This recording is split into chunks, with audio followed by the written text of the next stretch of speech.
Berjumpa kembali bersama saya Harley Sujarta Banangkulan SPDDR CGP Angkatan 7 yang bertugas di UPTD TK Negeri Nobi-Nobi Kabupaten TTS Provinsi NTT. Berikut adalah video pengisi antar materi modul 2.3, kesimpulan dan refleksi.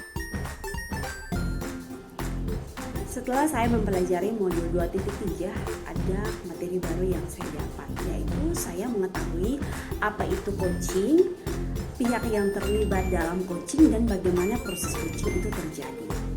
Coaching adalah sebuah hubungan kemitraan antara coach dan coaching, yang mana di dalamnya terjalin percakapan kreatif dan juga memberikan rasa aman dan nyaman kepada coaching, yang mana mendorong coaching untuk menggali semua potensi diri atau memaksimalkan potensi dirinya agar si coaching dapat keluar dari suatu situasi, keadaan, atau permasalahan yang dihadapinya.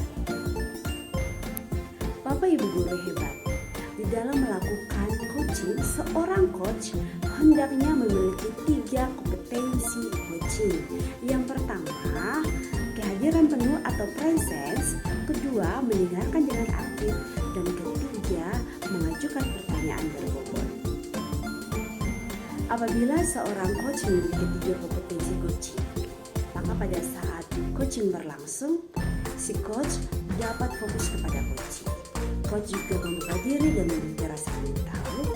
Coach memiliki kesadaran diri yang kuat, dan coach dapat melihat peluang dan masa depan. Proses coaching akan mengalir dengan lancar apabila coach menggunakan alur tirta dalam percakapan. Apa yang dimaksud dengan alur tirta?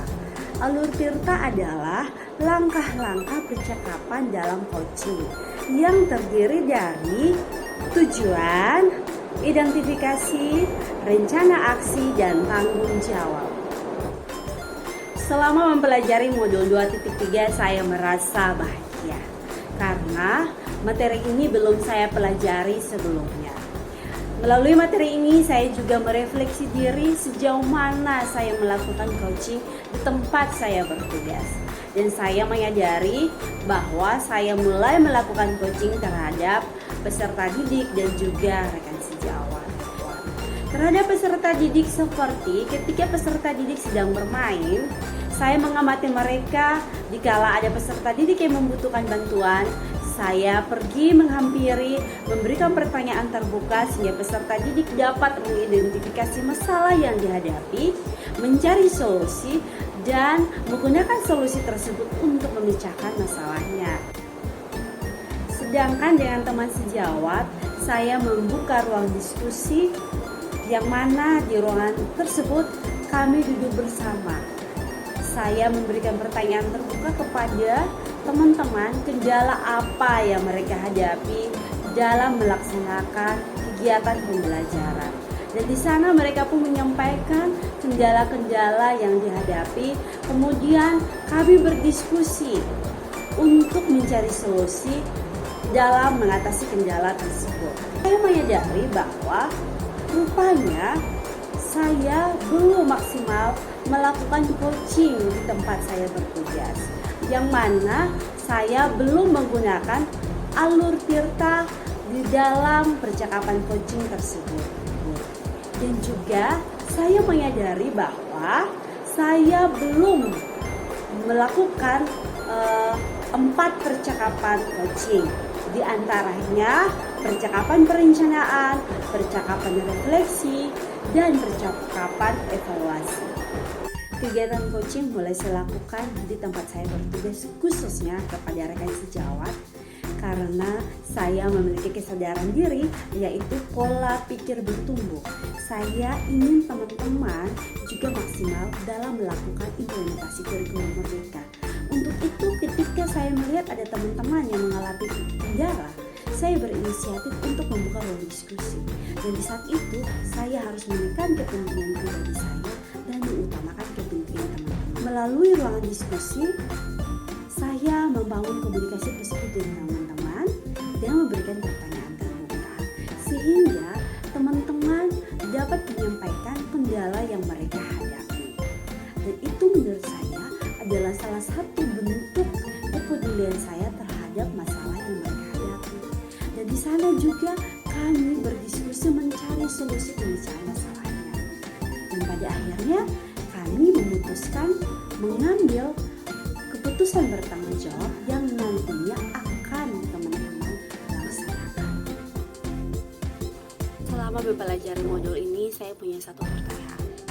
Apa yang harus saya lakukan apabila saya telah melakukan coaching menggunakan alur tirta dengan salah satu rekan sejawat, sehingga rekan sejawat benar-benar menggali potensi dirinya dalam membuat berbagai rencana aksi, namun pada akhirnya rencana tersebut berujung dilakukan karena rekan sejawat juga memiliki tugas mengajar di sekolah lain.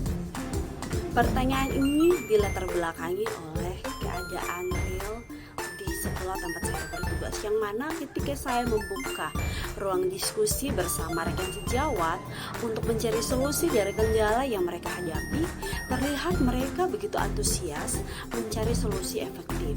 Namun pada akhirnya mereka tidak maksimal melakukan solusi tersebut. Hal ini terjadi karena saya tidak melakukan pemantauan dan tidak mendorong mereka secara terus-menerus, sehingga saya melihat bahwa kesadaran diri rekan sejawat saya masih sangat minim. Alternatif solusi dari tantangan yang saya hadapi adalah saya akan menjadwalkan kegiatan berbagi praktik baik tentang pendidikan sosial emosional dengan rekan sejawat. Saya berharap dengan kegiatan tersebut, rekan sejawat dapat memahami 5 kompetensi sosial emosional. Yang pertama, kesadaran diri; kedua, manajemen diri; ketiga, kesadaran sosial; keempat, keterampilan berrelasi; dan kelima, pengambilan keputusan yang bertanggung jawab. Setelah mempelajari modul 2.3, saya punya impian sederhana, yaitu saya ingin mengintegrasikan kegiatan coaching dengan diskusi internal pendidik di satuan pendidikan tempat saya bertugas. Bagaimana caranya? Saya ingin membuat jadwal coaching terhadap semua rekan sejawat saya. Di dalam kegiatan tersebut, saya akan membangun percakapan menggunakan alur tirta, baik itu percakapan perencanaan, percakapan refleksi, percakapan pemecahan masalah, maupun percakapan evaluasi.